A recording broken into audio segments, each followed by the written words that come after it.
یہ سال 1994 کی بات ہے جب پیپلز پارٹی حکومت نے سستی بجلی کے تمام راستے بند کر دیے تھے۔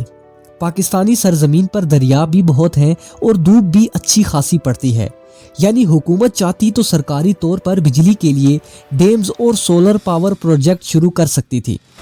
کالا باغ ڈیم جنوبی ایشیا میں سب سے بہترین فیزیبلٹی رکھتا تھا اور اس کو بعد میں کینسل کر دیا گیا۔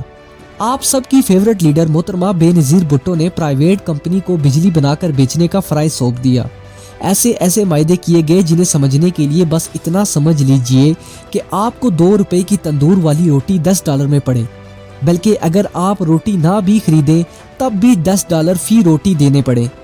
نوٹ کیجئے کہ یہ روپوں کا نہیں، ڈالروں کا معاہدہ تھا۔ ان پرائیویٹ کمپنیز کو IPPs کہتے ہیں، یعنی independent power producers. Peoples Party کے بعد نون لیگ کی حکومت آئی، مشرف کا دور آیا، پھر پیپلز پارٹی، پھر نون لیگ، سب ایک دوسرے پر کیچڑ اچھالتے رہے اور اپنی اپنی باریاں لیتے رہے، مگر IPPs پر سب نہ صرف متفق رہے بلکہ کمپنیاں بڑھاتے گئے اور ڈالر کا ریٹ زیادہ کرتے رہے۔ یوں روپوں میں بجلی مہنگی ہوتی چلی گئی۔ اب تک 22 کمپنیاں ہو چکی ہیں جو پاکستانی عوام کو بجلی فروخت کر رہی ہیں، اور آپ سمجھ رہے ہیں کہ ریاست پاکستان بجلی دے رہی ہے، بلکہ سچ یہ ہے آپ کو پاکستان بجلی دے ہی نہیں رہا۔ اگر حکومت بجلی بناتی تو 8 روپے یونٹ سے قیمت کبھی نہ بڑھتی بلکہ کم ہی ہوتی۔ آج 65 روپے کا یونٹ ہے، بلکہ سلیب سسٹم کی وجہ سے کہیں زیادہ مہنگی ہے۔ اب آگے سنیں، IPPs نے ستمبر 2023 میں بجلی 90 روپے فی یونٹ کر دی ہوئی ہے۔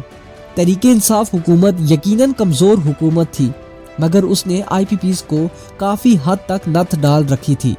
عمران خان نے پرائیویٹ بجلی کے لیے ڈالر کا ریٹ 148 روپے پر فکس کر دیا تھا، مگر سوال یہ ہے کہ آخر تمام حکومتوں کو ایسی کیا موت پڑی تھی کہ بجلی کو پرائیویٹ کرتے اور IPPs کو عوام پر ظلم و ستم کرنے دیتے رہے، بلکہ اب تو ظلم کی انتہا کر رہے ہیں۔ IPPs میں اتنی طاقت کہاں سے آئی؟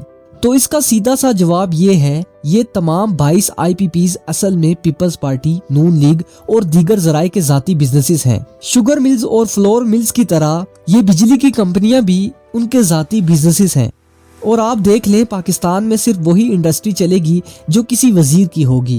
عام عوام تو اب سوچے بھی مت، اور سچ یہی ہے کہ حکومتی وزراء خود ہی ذاتی طور پر IPPs کے مالک ہیں، یعنی سرکاری حکومت خود اپنے آپ سے پرائیویٹ طور پر مہنگی بجلی خرید رہی ہے، اور ابھی بھی یہ کام جاری ہے۔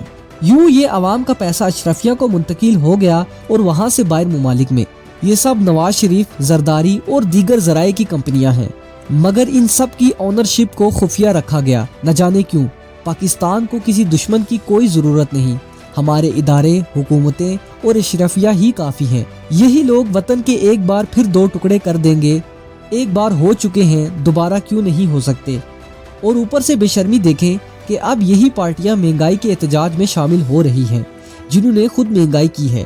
جانے کیسے یہ امیر اشرفیہ مصنوعی طور پر پسماندہ کیے گئے ملک میں شوخیاں مارتے ہوئے بوریت محسوس نہیں کرتے، کھڈے ٹوئے والی سڑک پر اپنی مرسیڈیز لا کر کیسے انجوائے کر لیتے ہیں۔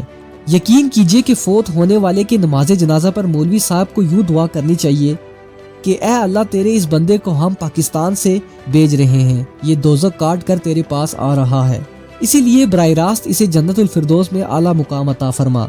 یقیناً خدا کا دربار پاکستانی بارڈر سے پرے ہوگا، وہاں ہماری عدالتوں والا نظام نہیں چلتا ہوگا، وہاں اشرفیہ کے حج عمرے بھی ان کے مکروہ چہروں پر مار دیے جائیں گے۔